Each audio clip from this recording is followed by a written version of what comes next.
Hello दोस्तों, आप सभी का प्रेम की पाठशाला में स्वागत है। आज हम लोग कल जो हम लोग जेएसएससी पीजीटी के रिस्पॉन्स शीट के क्वेश्चन आंसर को देख रहे थे, आज हम लोग उसका दूसरा पार्ट देखेंगे, क्योंकि इस वीडियो में पहले वीडियो में हम लोगों ने 52 नंबर क्वेश्चन तक ही हम लोगों ने सॉल्व किया था। आज जो बाकी बचे हुए 48 प्रश्न हैं, यानी कि कुल 100 प्रश्न हैं, उन प्रश्नों को देखेंगे यहाँ पे और एक ओवरव्यू लेंगे कि किस तरह के प्रश्न पूछे जा रहे हैं जेएसएससी के द्वारा। और ये भी हम लोगों ने देखा कि करंट अफेयर्स में किस तरह के क्वेश्चन पूछे जा रहे हैं। ठीक है, तो चलिए बिना किसी देरी के शुरू करते हैं आज का ये सेशन।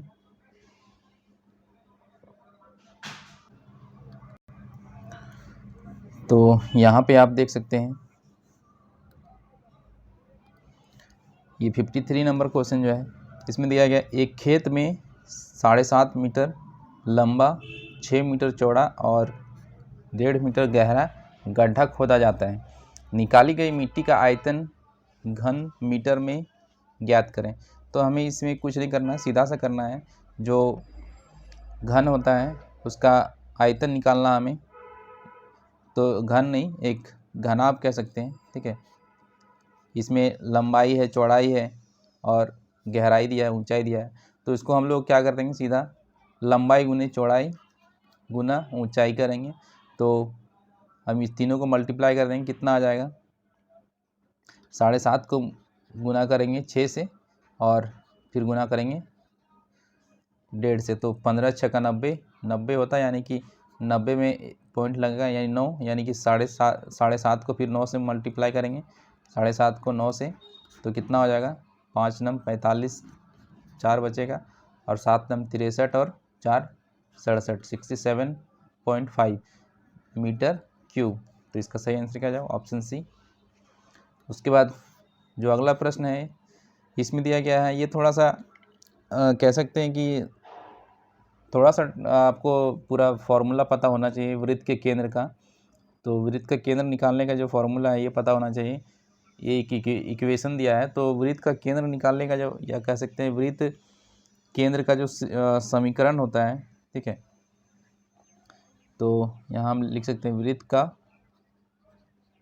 समीकरण। तो वृत्त का समीकरण क्या होता है, ये होता है x² + y² + 2gx + 2fy + c क्या है, एक कांस्टेंट है, बराबर कितना होता है, 0। अब ये दोनों को क्या करेंगे, इससे कंपेयर करेंगे। तो यहाँ पे देखिए x² तो वही रहता है, यहाँ पे देखिए 2gx होता है। ठीक है, तो यहाँ पे देखिए 2gx तो वही है, 2g के जगह पे क्या है, यहाँ पे 2g के जगह पे क्या है, 6 है। अब यहाँ पे देखिए y भी इसमें मौजूद है, यानी 2f, तो 2f के जगह पे क्या है, 2f के जगह पे क्या है, -10 है। फिर यहाँ पे c है कांस्टेंट, तो c की जगह पे कितना है, -2 है। ठीक है, तो हम इसको ये ले सकते हैं। और एक चीज़ और मैं यहाँ पे आपको बता दूँ, ये इक्वेशन है, ये समीकरण है, और इसमें जो निर्देशांक होता है, ठीक है, केंद्र का, जैसे कि आप ये वृत्त का केंद्र, ये वृत्त है मान लीजिए कोई, और यहाँ से सेंटर पे कोई 2 पॉइंट होता है जिसको निर्देशांक कहते हैं, या मान लेते हैं ये ए और बी निर्देशांक यहाँ पे हैं, और यहाँ पे जी और एच है मान लीजिए, तो ये निर्देशांक निकाला जाता है। तो यहाँ पे जो केंद्र पे जो निर्देशांक है, यानी ए और बी है, ठीक है, तो केंद्र का निर्देशांक क्या होता है, इस इक्वेशन के अकॉर्डिंग होता है, ये जो निर्देशांक निकलता है यहाँ पे ए और बी का वैल्यू, तो ये यहाँ पे क्या हो जाता है, इस इक्वेशन के अनुसार अगर देखें तो ये हो जाएगा -g और -f। ठीक है, अगर इस इक्वेशन में g की जगह पे जो भी रखेंगे उसको यहाँ पे लिखेंगे। अगर यहाँ पे लिखते हैं 2ax लिखते हैं, तो यहाँ पे g के जगह पे a हो जाता है, और यहाँ पे f के जगह पे b लिखते हैं तो b होता है। यानी इस इक्वेशन के अकॉर्डिंग वृत्त का जो निर्देशांक आता है वो ये आता है, और यही हमें निकालना है। अब यहाँ पे देखिए 2g = 6 है, तो g का वैल्यू कितना आ जाएगा, 3 आ जाएगा। उसके बाद यहाँ पे f का वैल्यू कितना आ जाएगा, -5 आ जाएगा। ठीक है, अब यहाँ पे देखिए जो केंद्र का निर्देशांक निकाला है तो माइनस जी, तो माइनस जी, जी बराबर कितना है 3 है, तो माइनस जी का वैल्यू कितना जाएगा -3 आ जाएगा। माइनस एफ, तो माइनस एफ का वैल्यू है कि एफ का वैल्यू कितना -5 है, तो माइनस एफ लगाएंगे तो माइनस माइनस क्या जाएगा प्लस हो जाएगा, यानी कि इसका जो निर्देशांक आ जाएगा वो कितना -3 और 5। तो इसमें आंसर में किसमें -3 और 5 है, सी में है -3 और 5, तो इसका सही आंसर सी हो जाएगा। अगला प्रश्न है यहाँ पे ट्रिगोनोमेट्री से है। 30 डिग्री का वैल्यू दिया हुआ है, सॉरी थीटा का मान दिया है 30 डिग्री और ये इसका मान निकालने के लिए बोल रहा है। तो हमें इसमें कुछ नहीं करना है, सीधा सा थीटा के जगह पे 30 डिग्री रख देंगे। तो 3 गुना साइन 30 माइनस 4 साइन क्यूब 30। तो साइन 30 डिग्री का वैल्यू कितना होता है 1/2, 3 इंटू 1/2 माइनस 4 इंटू यहाँ पे 1/2 का क्या हो जाएगा पावर 3। साइन 30 का वैल्यू 1/2 होता है, तो क्यूब है तो क्या हो जाएगा पावर 3 हो जाएगा। अब यहाँ पे देखिए 3/2 आ गया माइनस यहाँ पे 4 कितना 2 का पावर 3, तो कितना हो जाएगा 8 हो जाएगा। ये कट जाएगा 2, 4 2 बार में कट जाएगा। अब यहाँ पे 3/2 माइनस 1/2, इसमें एलसीएम कितना आ जाएगा 2 आ जाएगा, तो 3 माइनस 1 तो बराबर कितना 2/2, यानी कट के कितना आएगा 1, तो इसका आंसर क्या हो जाएगा 1 हो जाएगा। अब यहाँ पे देखिए इसमें ऑड 1 निकालना है, इसमें से अलग कौन सा है, तो देखिए यहाँ पे जो दिया गया है सी के बाद कितना है, सी के बाद क्या आता है डी ई, ठीक है। तो यहाँ पे सी के बाद ई है, फिर एफ छोड़ के फिर जी है, एफ छोड़ के फिर जी है, फिर एच छोड़ के क्या है आई है, यानी 1 लेटर का गैप है। तो यहाँ पे देखिए इसमें 1 लेटर का गैप है। यहाँ पे देखिए एन, एन के बाद क्या आता है एम, एम छोड़ के फिर एन के बाद क्या है एम एन ओ आता है, ओ छोड़ के फिर क्या है पी है, फिर 1 लेटर गैप करके वो क्यू छोड़ के आर है, फिर एस छोड़ के टी है, इसमें भी वही पैटर्न है। अब यहाँ पे देखिए एल, जे के एल, फिर एम के बाद एन होना चाहिए था, ठीक है, एल है, एम एन होना चाहिए था, लेकिन यहाँ पे क्या है के है। अब इस पे देख लेते हैं, ये तो अलग लग रहा है। अब इस पे देखें बी सी डी, फिर ई है गैप है, एफ है, फिर जी है एच, यानी कि इसका सही आंसर क्या हो जाएगा ऑप्शन सी हो जाएगा। इसी में बाकी तीनों में क्या है पैटर्न सेम है। उसके बाद आगे हम लोग देखते हैं, यहाँ पे एक इक्वेशन दिया है जिसमें सबका मान पूछा गया है कि आर का मतलब क्या होता है प्लस है, एस का मतलब क्या है माइनस है। तो सबसे पहले देखिए इस तरह के क्वेश्चन में हम लोग सबसे पहले देखते हैं कि इक्वल टू का साइन कहाँ पे है, यानी बराबर का। देखिए तो भी पे क्या है बराबर, भी का मतलब क्या है बराबर। तो सबसे पहले देखिए यहाँ पे भी कहाँ कहाँ पे, तो इसमें देखिए यहाँ पे भी है तो ये बराबर हो जाएगा। उसके बाद देखिए इस पे यहाँ पे है भी है तो ये बराबर हो जाएगा। हम यहाँ पे क्या करते हैं इसको लिख ही देते हैं साथ में, ये हो जाएगा यहाँ पे बराबर है, फिर यहाँ पे भी है यानी ये बराबर है। इस पे देखिए ये भी कहीं पे नहीं है, तो ये तो इक्वेशन 1 मिनट के लिए हम लोग इसको साइड में रखते हैं, क्योंकि ज़्यादा चांसेस इस तरह के क्वेश्चन में जहाँ पे इक्वल टू होता है वो सही होने का चांसेस ज़्यादा होता है, ठीक है। और क्योंकि यहाँ पे लेस देन ग्रेटर देन का साइन दिया हुआ है तो ये भी हो सकता है, ये भी इसमें से भी हो सकता है, लेकिन चांस हम लोग पहले लेते हैं इक्वल टू वाले का। अब देखिए यहाँ पे भी नहीं है, तो सबसे पहले हम ऊपर के दोनों को चेक करेंगे। तो यहाँ पे देखिए अब आर का मतलब क्या है, आर का मतलब है प्लस, यहाँ पे कर देंगे प्लस। अब देखिए एस, यहाँ पे क्या है आर, आर का मतलब यहाँ भी क्या है प्लस है, और यहाँ पे यू, यू का मतलब क्या है डिवाइड है। तो यहाँ पे देखिए ये 3 और 2 कितना हो जाएगा 5 हो जाएगा यहाँ पे। अब देखिए यहाँ पे 15 है और यहाँ प्लस है, फिर 5 डिवाइड बाई 3 है, तो 5 से तो 3 कटेगा नहीं, तो कभी ये 5 आएगा नहीं, तो ये तो गलत हो जाएगा। अब यहाँ पे देखिए u का मतलब होता है प्लस डिवाइड, r का मतलब होता है प्लस, और यहाँ पे t का मतलब है गुना, तो ये 3 दूनी 6 की 6 आ जाएगा। अब यहाँ पे देखिए 15 को डिवाइड करेंगे 5 से तो कितना आ जाएगा 3 आ जाएगा, और यहाँ पे प्लस 3 है, यानी कि ये 3 3 बराबर 6 हो रहा है, 3 + 3 तो ये सेटिस्फाई हो रहा है, तो इसका सही आंसर हो जाएगा बी। आगे बढ़ते हैं, यहाँ पे देखिए दिया गया है लड़कियों की एक पंक्ति में u बाएं छोर से 9वें स्थान पे, यानी कि u है लेफ्ट से कितने स्थान पे, 9वें स्थान पे। तो एल यानी लेफ्ट से 9वें है। फिर क्या है, टी के बारे में दिया हुआ है कि वो दाएं छोर से, यानी कि दाएं मतलब राइट से कौन से स्थान पे, 8वें स्थान पे है। अपने स्थान आपस में बदलने के बाद यू क्या करता है, दोनों आपस में बदलाव करते हैं स्थान को। फिर यू क्या हो जाता है, बाएं छोर से, यानी यू लेफ्ट से कितना हो जाता है, 16वां स्थान हो जाता है। तो पूछा जा रहा है पंक्ति में कितनी लड़कियां हैं, तो इसका कॉमन सा ये फॉर्मूला बोलिए या फिर जो भी बोल सकते हैं, क्या है कि 9 से कितना ये आगे है, तो ये 7 आगे है, 9 7 16 होता है। तो यहाँ पे जो राइट से होगा टी, वो भी कितना आगे होगा, 7 से। तो 8 और 7 कितना होता है, 15 होता है। और जब भी हम टोटल निकालते हैं, टोटल स्टूडेंट या टोटल लड़का या लड़की जो भी रहेगा, तो उसके लिए क्या करते हैं हम लोग, तो उसके लिए हम लोग करते हैं ये जो कोई भी क्रॉस को आप जोड़ दीजिए, ये दोनों क्रॉस जोड़ दीजिए और -1 कर दीजिए, या फिर इस क्रॉस को आप जोड़ दीजिए और -1 कर दीजिए, यानी कि 16 + 8 कर दीजिए या फिर 15 + 9। तो यहाँ पे हम 16 + 8 करेंगे और -1 कर देंगे, तो 24 -1 यानी कि आंसर कितना आ जाएगा, 23। तो इसका सही आंसर क्या हो जाएगा, डी। या इसमें भी कर सकते हैं 9 + 15, 9 + 15 कितना होता है, 24 और -1 कर देंगे, ठीक है। तो ये भी क्या आ जाएगा, 23 आ जाएगा। आगे हम लोग देखते हैं, ये देखिए, ये डायरेक्शन का क्वेश्चन है।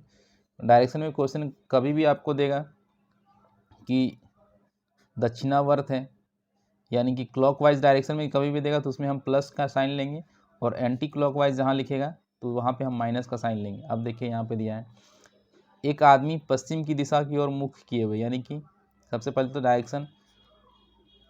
डायरेक्शन देखिए, जैसे कि जो पूरब होता है, पूरब पश्चिम की तरफ, उत्तर होता है ऊपर की ओर, नीचे साउथ की ओर साउथ होता है, और इधर ईस्ट और इधर वेस्ट। अगर कभी भी आपको रहे तो हमेशा क्या होता है, नॉर्थ के राइट में कौन होता है, ईस्ट होता है, ठीक है। तो हमेशा कभी भी अगर चेंज कर दे तो हम पे हमेशा आप ऐसे ही उस तरह से निकाल सकते हैं कि इधर नॉर्थ वेस्ट साउथ ईस्ट होगा, ठीक है। अब यहाँ देखिए, अब एक आदमी है जो कि इधर मुंह किया हुआ है, यानी कि ईस्ट की ओर मुंह किया हुआ है, वह दक्षिणावर्त दिशा में 45 डिग्री मुड़ता है, यानी कि दक्षिणावर्त यानी कि कितना मुड़ता है, प्लस में 45 डिग्री। उसके बाद फिर उसी दिशा में 180 डिग्री, फिर उसी दिशा में फिर क्या करता है, 180 डिग्री मुड़ता है।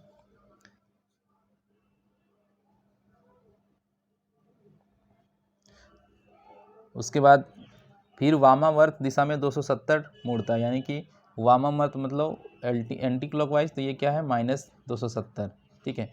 अब सबको जोड़ देंगे तो हमारा जो वैल्यू है वो आ जाएगा निकल के। तो यहाँ देखिए 180 में 45 जोड़ेंगे तो सबसे पहले कितना आ जाएगा, 5 और 8 4 12 के 2, और यहाँ पे 225।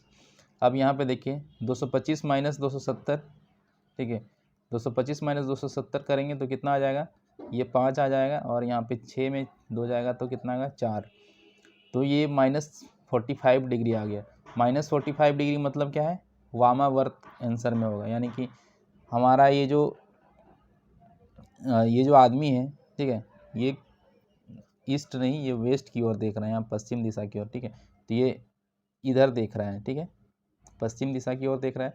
अब ये क्या कर रहा है, -45 डिग्री आया, यानी कि वो एंटी क्लॉकवाइज में ये मुड़ रहा है, यानी क्लॉकवाइज क्या होता है, ऐसे होता है, और एंटी क्लॉकवाइज क्या होता है, इधर से होता है। अब ये क्या मुड़ेगा, इधर मुड़ेगा, तो यहाँ पे ये हो जाएगा कितना, 90 डिग्री हो जाएगा, और ये बीच वाला क्या हो जाएगा, 45 डिग्री ये हो जाएगा। तो ये हो जाएगा साउथ, और ये बीच वाला क्या, साउथ वेस्ट, यानी साउथ वेस्ट, तो दक्षिण पश्चिम इसका सही आंसर हो जाएगा। अगला प्रश्न यहाँ पे रीजनिंग का ही है, ये सीरीज़ दिया गया है तो सीरीज़ को निकालना है। ए के बाद देखिए कितना गैप है, 1 का गैप है, फिर डी के बाद क्या है, डी ई एफ 2 का गैप है, फिर 3 का गैप है, फिर 4 का गैप है, ठीक है। यहाँ पे ए के बाद B C D E F, sorry A है, फिर बी है, बी छोड़ के है, सी है, ठीक है। उसके बाद डी ई एफ 2 का गैप है, फिर जी है, फिर एच आई जे के 3 का गैप है, उसके बाद इसमें 4 का गैप है, इसमें 5 का गैप, तो क्या हो जाएगा आर एस, और यहाँ पे देखिए सीधा एस एक ही में दिख रहा है तो सीधा सा आंसर हो जाएगा एस वाई। उसके बाद यहाँ पे देखिए ये इसमें कंप्लीट करना है। ई के बाद क्या है एफ होता है, जी एच नहीं है, आई है, एक छोड़ के फिर है, यानी इसमें 0 का है, फिर 1 है, फिर 2 है, फिर 3 है।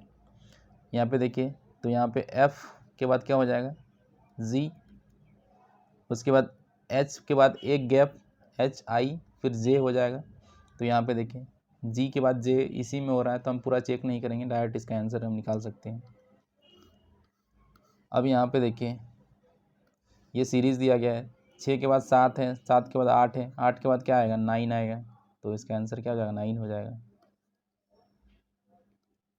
उसके बाद ये सिलोजिज्म का क्वेश्चन है, तो यहाँ पे देखिए सम टाइगर आर लायंस हैं, उसके बाद some lions are rabbit and some rabbits are horse. तो यहाँ पे देखिए some tiger are horse, some tiger horse, सब क्या हो जाएगा क्वेश्चन मार्क। हम डायरेक्ट नहीं कह सकते हैं, किसी में डायरेक्ट रिलेशन नहीं बन रहा है, तो इसका क्या होगा कोई सा भी सही इसमें नहीं है, none of the conclusion follow, ठीक है, इसका सही आंसर हो जाएगा।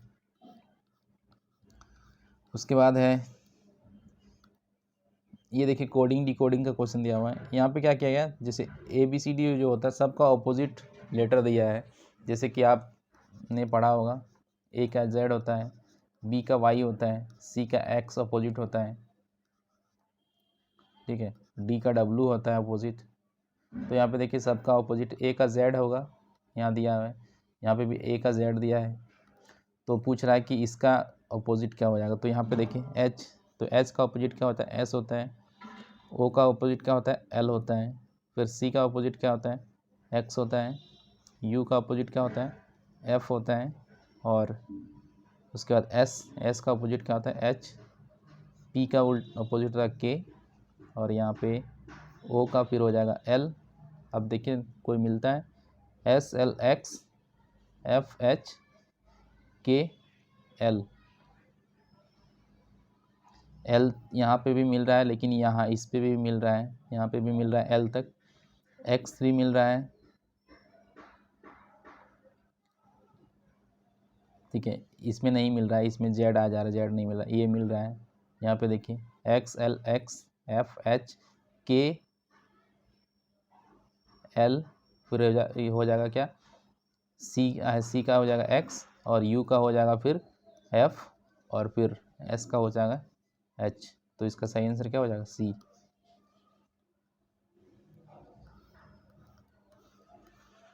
उसके बाद है ये दिया हुआ है कि ब्लड रिलेशन का क्वेश्चन है, तो ये पूछ रहा है कि प्लस का मतलब क्या है, ए बी का पिता है, यहाँ पे देखिए ए बी का पिता है, यानी कि P क्या है S का पिता है, S का पिता है।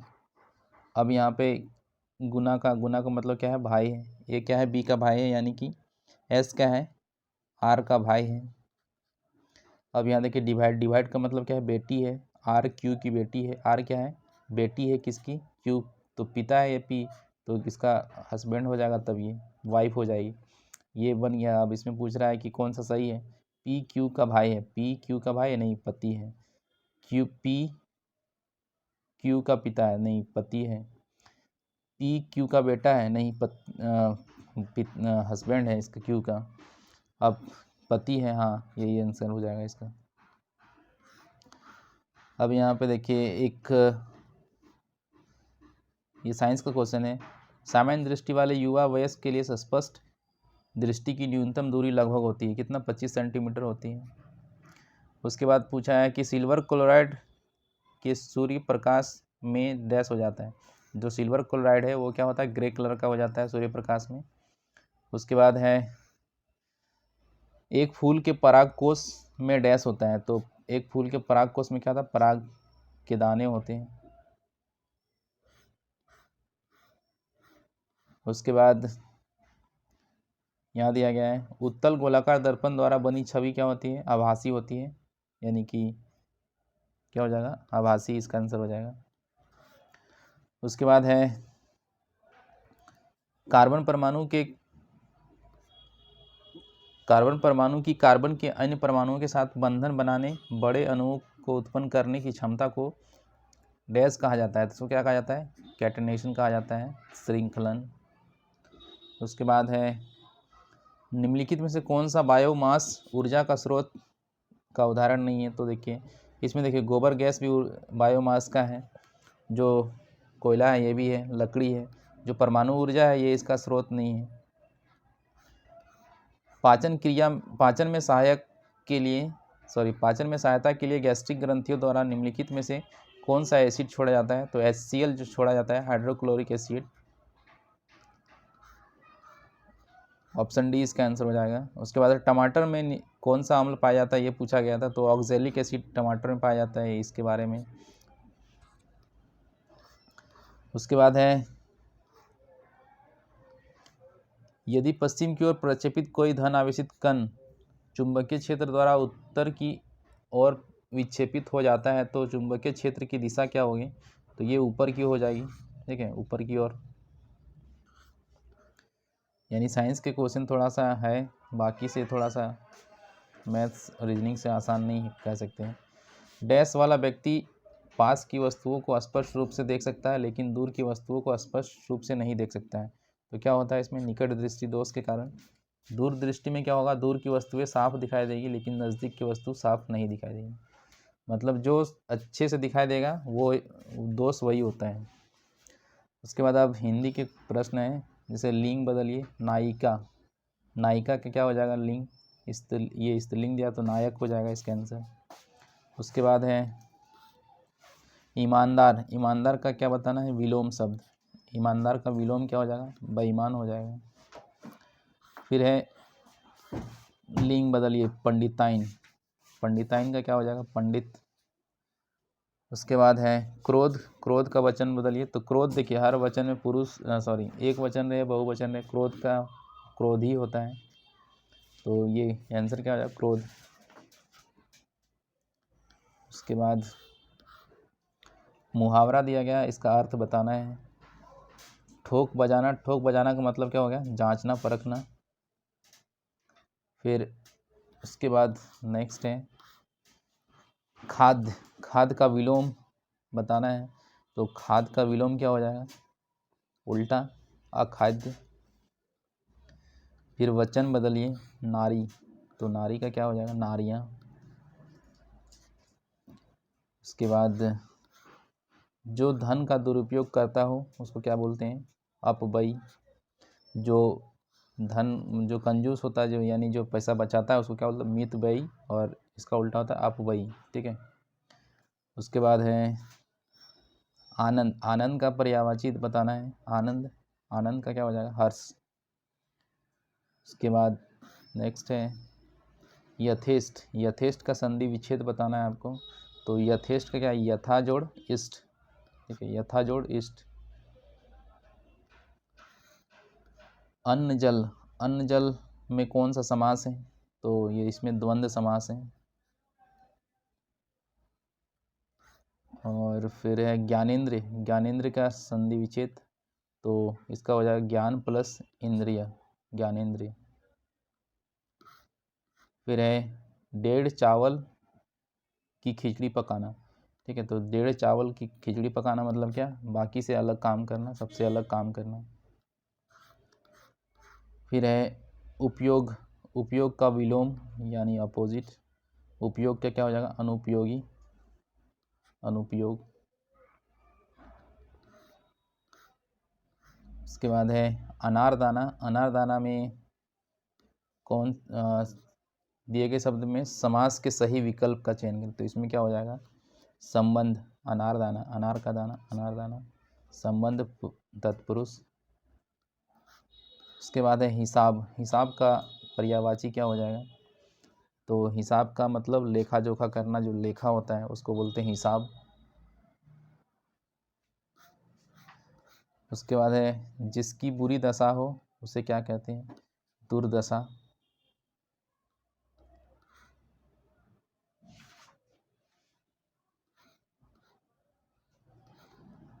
उसके बाद है चांदनी। चांदनी का पर्यायवाची बताना है, तो चांदनी का पर्यायवाची क्या है? इसमें सभी में चंद्रिका, कौमुदी, ज्योत्सना। फिर एक परिच्छेद या अनुच्छेद दिया है, इसमें फिर इसका प्रश्न दिया गया है, जैसे कि मनुष्य अपने स्वार्थ के लिए प्रकृति का दोहन कर प्राकृतिक संतुलन को तो नहीं बल्कि स्त्रियों के साथ साथ अन्याय कर स्त्री पुरुष लिंगानुपात को घटाने का अमानवीय कार्य भी किया है। यानी कि जो मानव है, मनुष्य, वो ना सिर्फ प्रकृति का दोहन किया है बल्कि स्त्रियों के साथ अन्याय भी किया है और जो लिंगानुपात है उसको घटाने के जैसा एक अमानवीय कार्य भी किया है। लिंगानुपात में आई भारी गिरावट का मुख्य कारण भ्रूण हत्या, कन्या भ्रूण हत्या, यानी कि लिंगानुपात में कमी क्यों आए? कन्या भ्रूण हत्या। प्रौद्योगिकी में प्रगति के फलस्वरूप गर्भस्थ शिशु के लिंग परीक्षण के पश्चात कन्या भ्रूण होने की स्थिति में उसे मां के गर्भ में ही मार दिया जाता है। विदेशी आक्रमणों और समाज में व्याप्त प्रदा प्रथा, सती प्रथा जैसी कुप्रथाओं के कारण महिलाओं को शिक्षा से वंचित किया जाने लगा था। यानी शिक्षाओं से वंचित क्यों किया जाता था? विदेशी आक्रमण और समाज में जो व्याप्त प्रदा प्रथा और सती प्रथा जैसी जो कुप्रथा थी, इसके कारण महिलाओं को शिक्षा से वंचित किया जा रहा था। धार्मिक और सामाजिक रूप से पुरुषों को अधिक महत्व दिया जाने लगा एवं महिलाओं को घर तक सीमित कर दिया गया, जिससे संतान के रूप में नर शिशु की कामना करने की गलत परंपरा समाज में विकसित हो गई। इसका अन्य महत्वपूर्ण कारण दहेज प्रथा का होना भी है। कन्या भ्रूण हत्या एक अमानवीय समस्या का रूप धारण कर चुकी है। किसी भी देश की प्रगति तब तक संभव नहीं है जब तक वहाँ की महिलाओं को प्रगति करने के पर्याप्त अवसर न मिले। यानी कि कोई देश प्रगति नहीं कर सकता जब तक वहाँ की महिलाओं को पर्याप्त अवसर नहीं मिले। जिस देश में महिलाओं का अभाव हो उसके विकास की कल्पना भी नहीं की जा सकती। यानी कि जहाँ पे महिलाओं का अभाव हो वहाँ पे विकास नहीं किया जा सकता है। अब यहाँ पे एक प्रश्न है, भारतीय समाज में लिंगानुपात में हुए परिवर्तन का क्या कारण है? तो क्या है? कन्या भ्रूण हत्या हो जाएगा इसका आंसर। उसके बाद है लिंगानुपात में गिरावट का मुख्य कारण क्या है? तो ये भी क्या है? कन्या भ्रूण हत्या। उसके बाद अगला प्रश्न है, मनुष्य अपने स्वार्थ की पूर्ति के लिए क्या कर रहा है? तो ये क्या कर रहा है? प्रकृति का दोहन कर रहा है। अनुच्छेद काफ़ी आसान है। उसके बाद है विदेशी आक्रमणों और अन्य कुप्रथाओं से महिलाओं की स्थिति पर क्या प्रभाव पड़ा? तो क्या हुआ? इससे महिलाओं को शिक्षा से वंचित कर दिया गया। नेक्स्ट है, मनुष्य ने अपने स्वार्थ की पूर्ति के लिए किसके दोहन द्वारा संतुलन बिगाड़ने की कोशिश की है? तो किसके? प्रकृति के दोहन के द्वारा। अब यहाँ पे देखिए, शीर्षक बताना है, अनुच्छेद का उचित शीर्षक। तो जब भी आप अनुच्छेद पढ़ें तो उसका जो शीर्षक होता है हमेशा अनुच्छेद के पहले या दूसरे सेंटेंस में या फिर जो अंतिम सेंटेंस होता है उस पे उसका शीर्षक छिपा रहता है। तो यहाँ पे देखिए, पहला सेंटेंस अगर पढ़ते हैं आप यहाँ पे, तो मनुष्य ने अपने स्वार्थ के लिए प्रकृति का दोहन कर प्राकृतिक संतुलन को नहीं बल्कि स्त्रियों के साथ अन्याय कर स्त्री पुरुष लिंगानुपात को घटाने की अमानवीय कार्य भी किया। यानी कि यहाँ पे देखिए प्रकृति का दोहन, तो इसको हम दे सकते हैं प्रकृति का दोहन, इसका हम उचित शीर्षक उसको मान सकते हैं। उसके बाद जो अगला प्रश्न है वो है, यहाँ देखिए, देश की प्रगति कब तक संभव नहीं है? तो देश की प्रगति तब तक संभव नहीं है जब तक वहाँ की महिलाओं को शिक्षित होने के पर्याप्त अवसर ना मिले।